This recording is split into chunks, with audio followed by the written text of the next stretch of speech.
بسم اللہ الرحمن الرحیم الحمد للہ رب العالمین والعاقبۃ للمتقین والصلاة والسلام علی سید الانبیاء والمرسلین وعلی آلہ وصحبہ اجمعین، اما بعد۔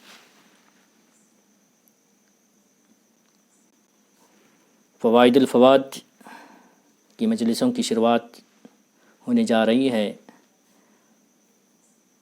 ہم پہلی جلد کی پہلی مجلس آپ لوگوں کو سنائیں گے۔ اس پہلی جلد میں کل 34 مجلسیں ہیں۔ ان مجالس کو جمع کرنے والے حضرت خواجہ امیر حسن اعلیٰ سجزی رحمۃ اللہ تعالی علیہ، خلیفہ سلطان المشائخ نظام الدین اولیاء محبوب الہی، فرماتے ہیں بسم اللہ الرحمن الرحیم۔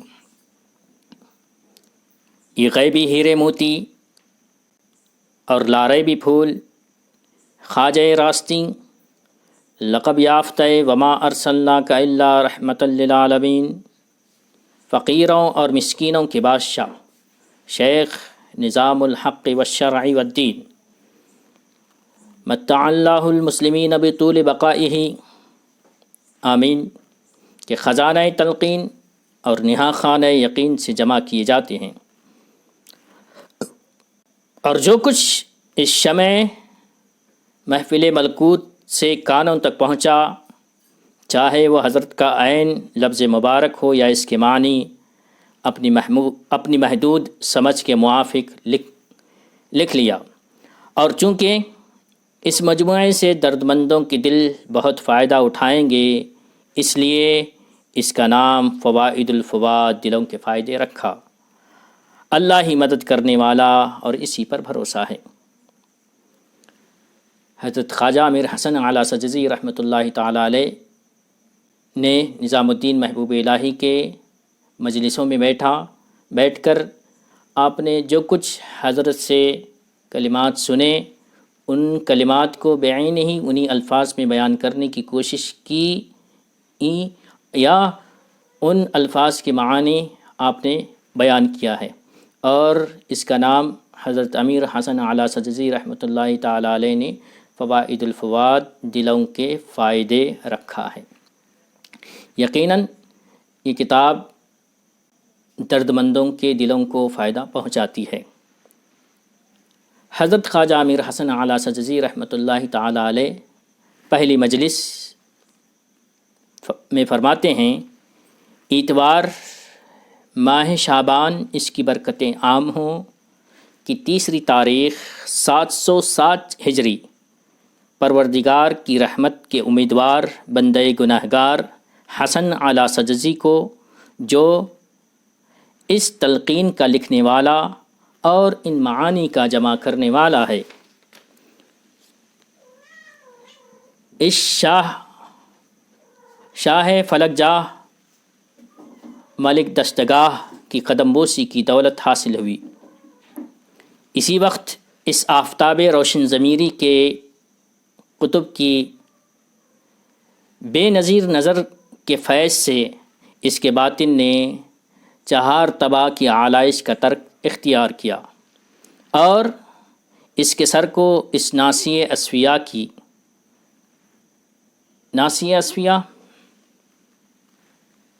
کی پیشانی، اس سے حضرت امیر حسن اعلیٰ سجزی رحمۃ اللہ تعالی علیہ محبوب الہی کی ذات کو تشبیہ دیتے ہیں، کہتے ہیں کہ اس کے سر کو ناصیہ اصفیہ کی کلاه چار ترکی سے زینت ملی، یعنی نظام الدین محبوب الہی کی آپ کو ٹوپی مبارک ملی۔ الحمدللہ علی ذالک، اس روز فرض نمازوں اور چاشت کی نماز اور 6 رکعت بعد نماز مغرب اور ایام 20 کے روزوں کی تاکید فرمائی۔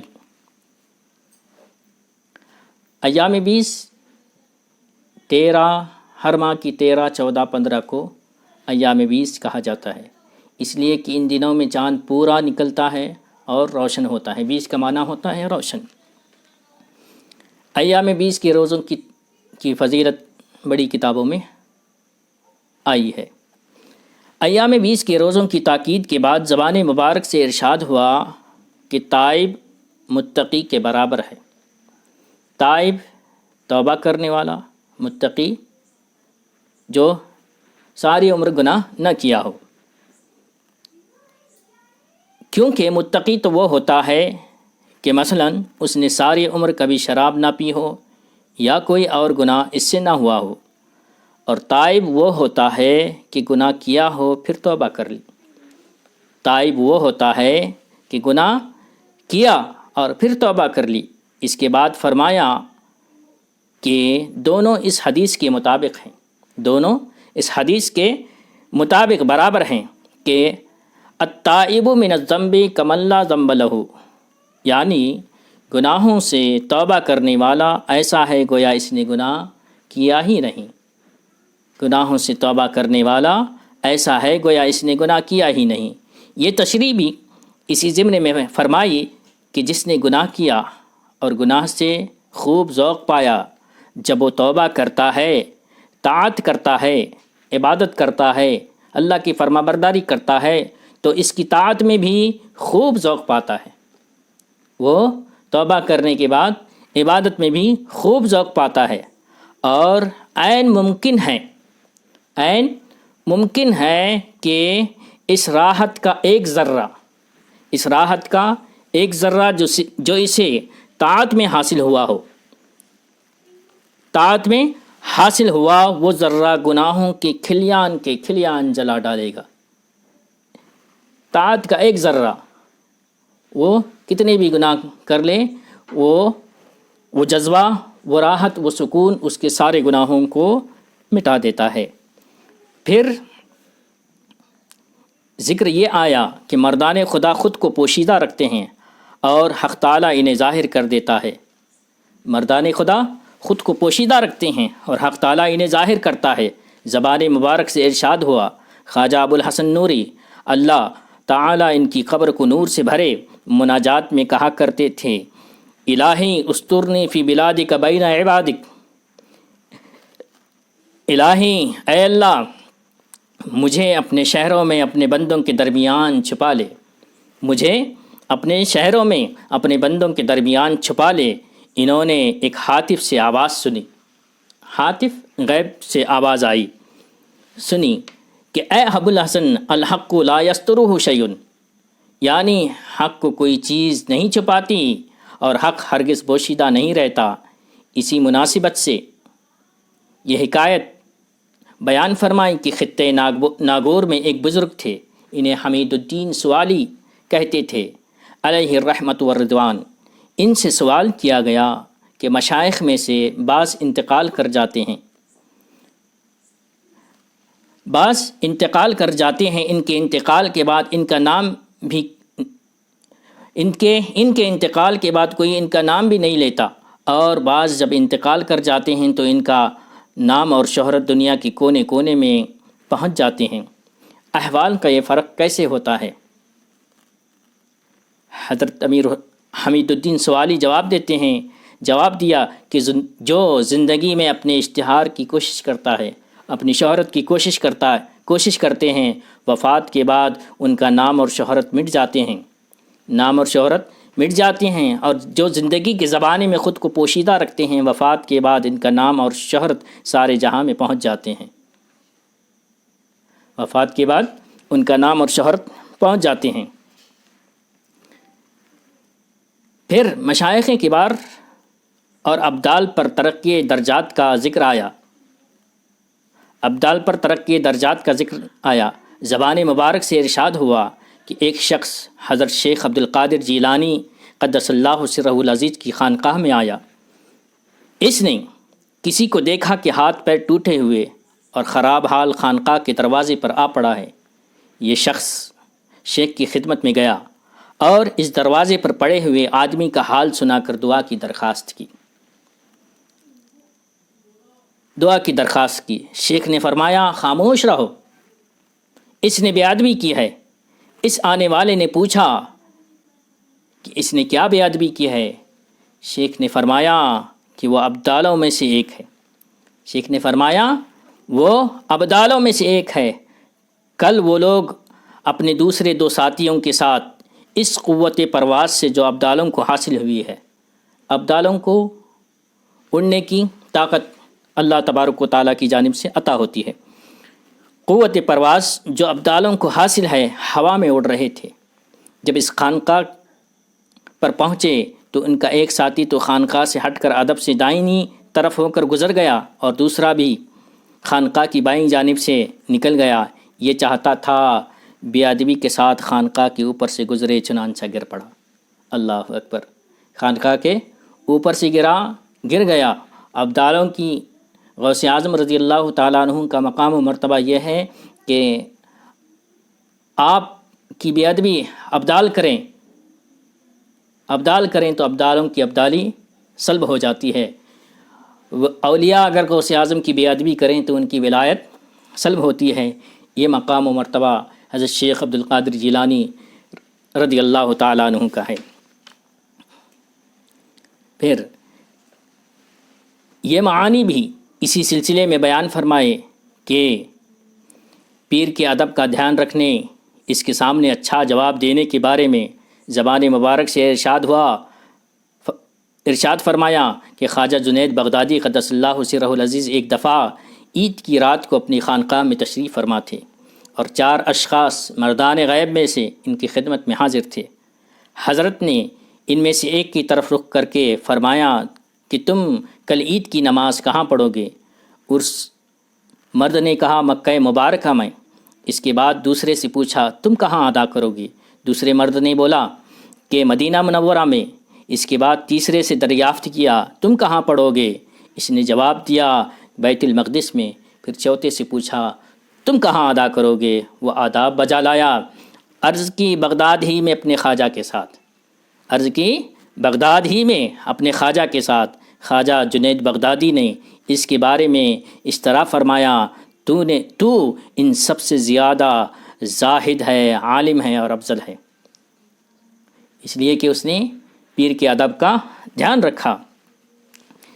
پھر تزکیہ کا ذکر نکلا۔ تزکیہ دلوں کی صفائی، نفوس کا تزکیہ، نفس کی صفائی کا ذکر نکلا۔ زبان مبارک سے ارشاد ہوا مرد کا کمال 4 چیزوں سے ظاہر ہوتا ہے۔ مرد کا کمال 4 چیزوں سے ظاہر ہوتا ہے۔ وہ 4 چیزیں کیا ہیں؟ حضرت خواجہ نظام الدین اولیاء فرماتے ہیں قلت الطعام، کم کھانا، وقلت الکلام، کم بولنا، وقلت المنام، کم سونا، وقلت الصحبت مع الانام، لوگوں کے ساتھ کم ملنا جلنا۔ یہ چیزیں اگر اختیار کرے گا تو آدمی کمال کو پہنچے گا۔ اگر جس کے پاس یہ چیزیں ہیں سمجھ جاؤ کہ وہ اس مرد کو کمال حاصل ہے۔ پھر جد و اجتہاد کی بات آئی۔ بندے نے یہ 2 شعر حضرت کی زبان گوہر بار سے سنے۔ نظام الدین محبوب الہی نے 2 شعر اپنی زبان مبارک سے فرمائے۔ ان اشعار کا ترجمہ یہ ہے دین کی ہدایت اگرچہ خدا کی طرف سے ہوتی ہے، دین کی ہدایت اگرچہ خدا کی طرف سے ہوتی ہے لیکن کوشش بندے کو بھی کرنی چاہیے۔ دین کی ہدایت اگرچہ خدا کی طرف سے ہے لیکن کوشش بندے کی طرف سے ہونی چاہیے۔ وہ نامہ اعمال جو تمہیں حشر میں پڑھنے ہیں، اس کی مشق یہیں سے کر لینی چاہیے۔ حشر میں جا کے ہم ہمارے اعمال کر نہیں سکتے۔ جو کچھ کرنا ہے اسی دنیا میں کریں، اور ہدایت اللہ تبارک و تعالیٰ کی طرف سے ہر بندے کو ملتی ہے، لیکن بندہ بھی اللہ کی طرف بڑھنے کا کوشاں ہونا چاہیے۔ اللہ رب العزت کا فرمان حدیث قدسی ہے، اللہ فرماتا ہے کہ بندہ میری طرف ایک ہاتھ بڑھے گا تو میں اس کی طرف ایک قدم بڑھوں گا۔ اللہ جل شانہ کا فرمان ہے۔ اللہ سبحانہ و تعالیٰ بندے کے قریب ہونا چاہتا ہے، اور بندے کو بھی یہ کوشش کرنا چاہیے کہ وہ اپنے رب سے قریب ہو جائے۔ آج کی اس مجلس میں بہت ساری باتیں ہم لوگوں کو سننے میں ملی کہ پہلے تو ابدالوں پر ترقی درجات مشائخ کا، یہ غوث اعظم کا واقعہ ہم نے پڑھا سنا، پھر پیر کا ادب کس طرح کرنا چاہیے وہ آداب ہم نے سیکھے، پھر جو ہے توبہ کے حوالے سے بہت ہی قیمتی اور بہت ہی نافع گفتگو حضرت خواجہ نظام الدین اولیاء محبوب الہی رحمۃ اللہ تعالیٰ علیہ کی مجلس میں ہمیں پڑھنے کو ملی۔ دعا کرتے ہیں اللہ تبارک و تعالیٰ ہمیں اپنے محبوبوں کے سچی توبہ کی توفیق عطا فرمائے، اور ان ملفوظات کو سمجھنے سمجھانے، اسی دنیا کے گوشے گوشے میں ہمیں پہنچانے کی توفیق عطا فرمائے۔ وآخر الدعوانا ان الحمد للہ رب العالمین۔